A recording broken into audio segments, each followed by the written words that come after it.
From your side of the window, it looks simple.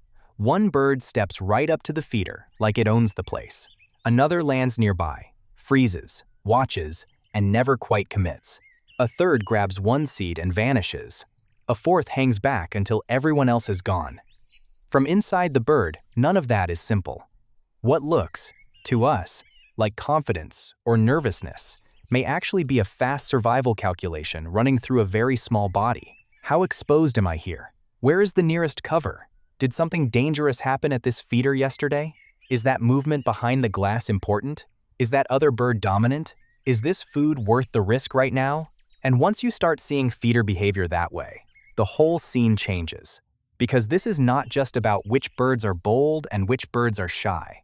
It's about risk, memory, body design, social pressure, season, and whether your garden or balcony feels readable and safe to a wild animal that cannot afford many mistakes. If you've ever wondered why birds avoid a feeder, hesitate on the edge, suddenly disappear, fight over food, or only visit when the space feels quiet, this is the hidden layer underneath it. And by the end of this, you'll know what that hesitation may really mean, what's completely normal, what deserves a closer look, and how a few changes in placement, cover, routine, and cleanliness can make your space feel calmer and safer for birds. Because what looks like a tiny pause is often a lot of information. You probably know the scene already. The feeder is full. You've chosen the seed. You've waited. Then, one species seems fearless. Another seems fussy. Another seems greedy. Another seems almost offended by the whole setup. It is very easy to read personality into that. And sometimes personality does matter. Individual birds can be more cautious or more exploratory than others. But that surface explanation is too small for what's really happening. A bird stepping forward is not just revealing character. It is revealing what its nervous system, experience, body shape, and immediate environment are allowing in that moment. The first layer is the biggest one, danger. A feeder is food, yes, but it is also an exposed stage. The second a bird leaves cover and comes out into the open, it becomes easier to see, easier to track, and in some setups, easier to catch. In bird behavior, feeding and vigilance are constantly competing with each other. A bird cannot fully do both at once. Every second spent scanning is a second not eating. Every second spent eating is a second not fully scanning. So when a bird lands on a nearby branch and waits, that may not be indecision at all. It may be active assessment. Is there a hawk line from above? Is there a cat route from below? Is the feeder swinging too much? Is the window reflecting sky in a confusing way?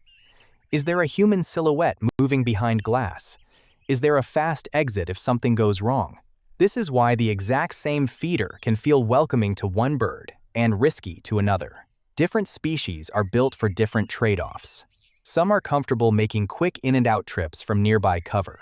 Some prefer a more open view so they can detect danger early. Some can cling to narrow perches easily. Some need a more stable landing place.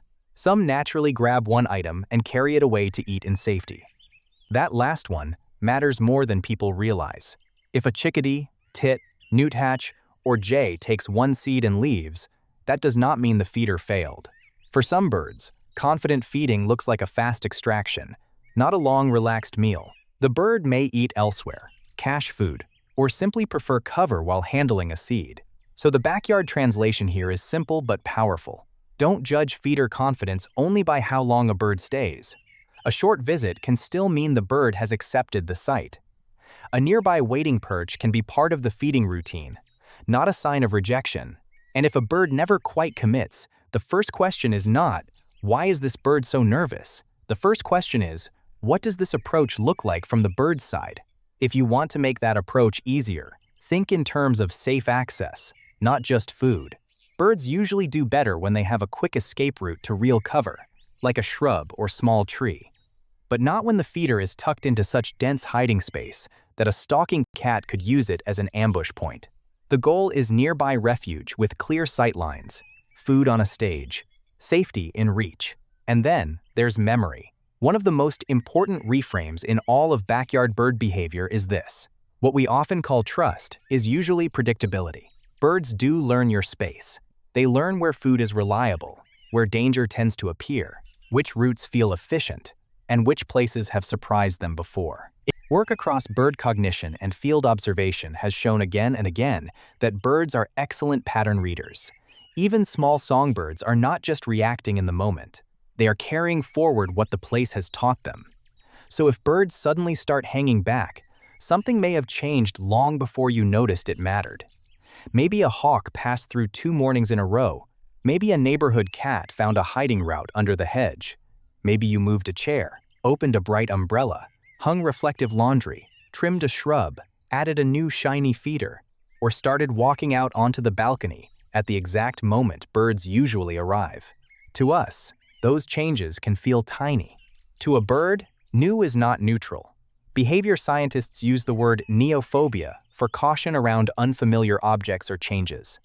And at a feeder, neophobia can look exactly like the birds don't like it anymore. In reality, they may just be updating the map. That means one very practical thing. If you want birds to feel more settled, consistency matters.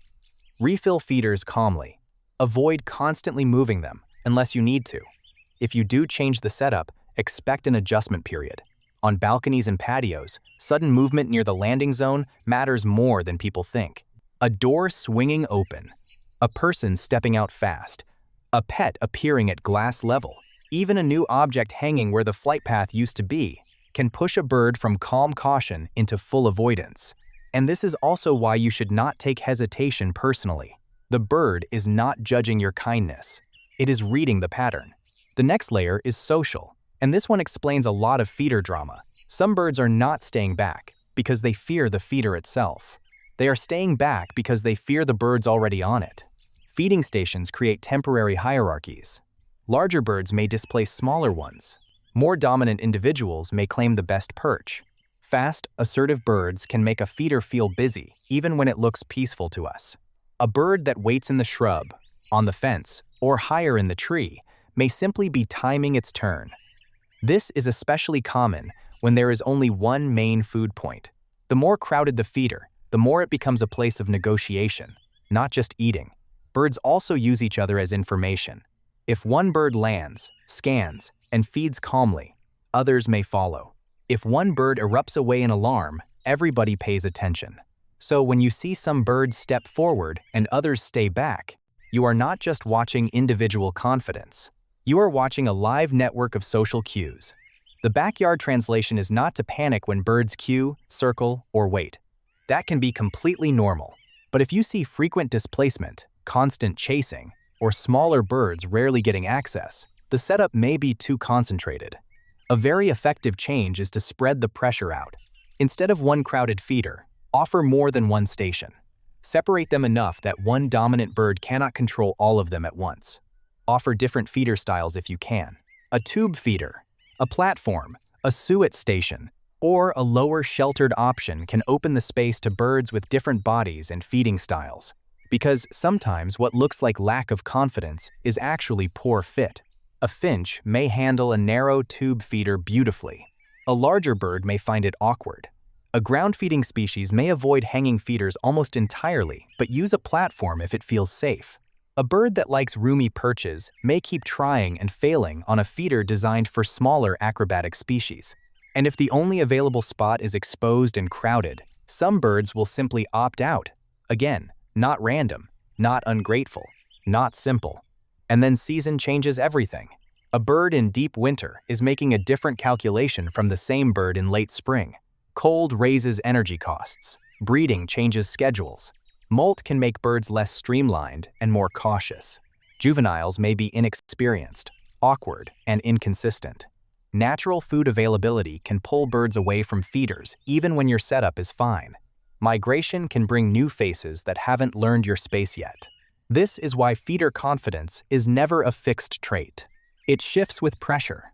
A bird that seems suddenly bolder during a cold snap may not be becoming friendlier. It may be crossing a higher risk threshold because the energetic need is more urgent.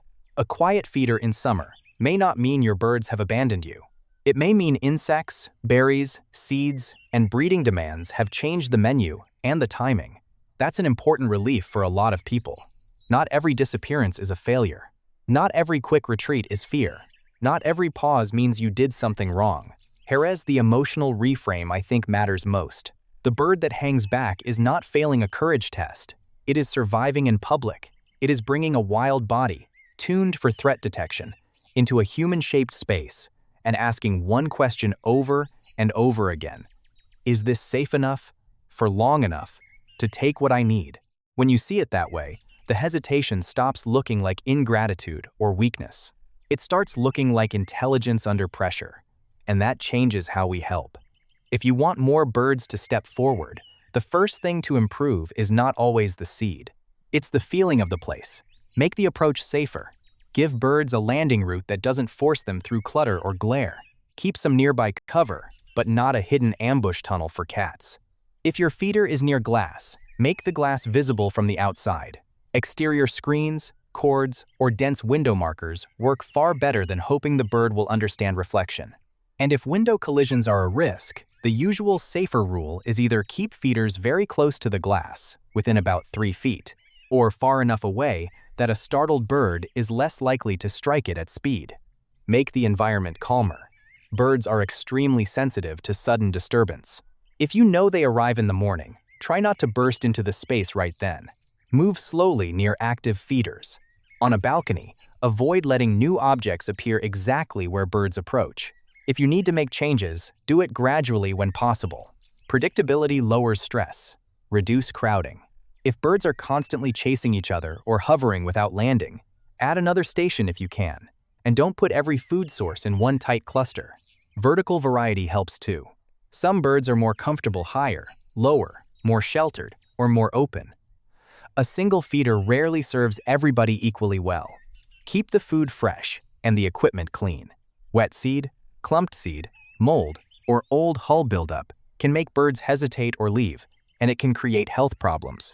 Clean feeders regularly with bird-safe hygiene practices, especially in damp weather or when many birds are using them. Fresh water matters too.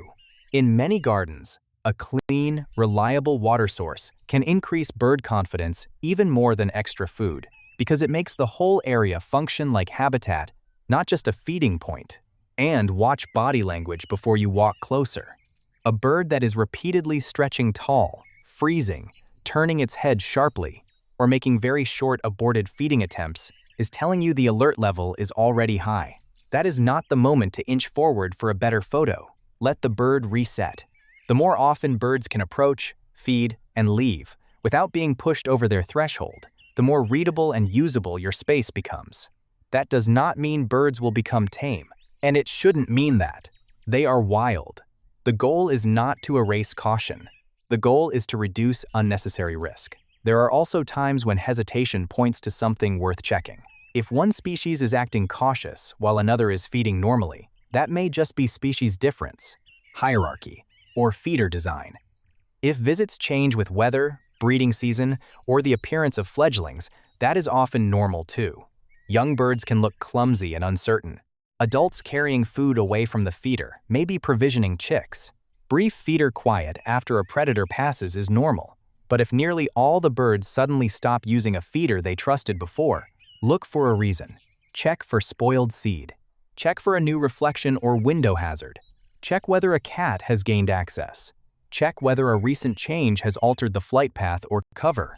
If birds are flushing in panic every few minutes, something in the environment may be keeping the whole area on edge. And if you see birds that are persistently fluffed when it isn't just cold, sitting low for long periods, showing obvious lethargy, or gathering around dirty feeders in crowded conditions, that's your cue to shift from "how do I attract more birds" to "how do I reduce stress and disease risk?" Clean the station thoroughly, reduce buildup under the feeder, and follow local wildlife health guidance if there are reports of outbreaks in your area. That distinction matters. Not every nervous bird needs rescuing, but some patterns do call for a cleaner, safer setup and closer observation. So when some birds step forward and others stay back, what you're really seeing is not a simple split between brave and timid.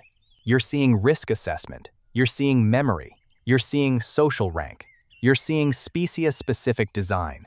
You're seeing seasonal pressure. You're seeing the difference between a feeder that offers food and a space that feels usable. And maybe most beautifully, you're seeing how much information a bird can pull from a place in just a few seconds. That pause on the branch, that one seed taken and carried away, that circling hesitation before landing, that sudden return after you, added cover, or cleaned the feeder, or made the window safer. None of it is empty behavior. It is communication, if we learn how to read it. And that's what makes backyard bird watching so powerful. The ordinary moment is not ordinary anymore. The feeder is not just a feeder. It's a meeting point between a human-made space and a wild decision. Every visit means the bird found enough safety, enough predictability, enough opportunity to come closer. Every refusal means there is still something important to notice. So, the next time one bird steps right in and another stays back, don't rush to label them. Look at the space. Look at the timing. Look at the other birds. Look at the cover, the glass, the movement, the season, the rhythm of the garden. The answer is usually there. And when you find it, you don't just understand the birds more. You become better at making your little patch of the world feel possible for them. If you've seen this in your own garden or balcony, tell me what happens. Which birds arrive boldly, and which ones always wait on the edge? And if you change something that suddenly made birds more willing to feed, I'd love to hear that too. Those details are where the deeper story usually begins. If you want more of these hidden layers behind everyday bird behavior, subscribe, and well, keep decoding them together.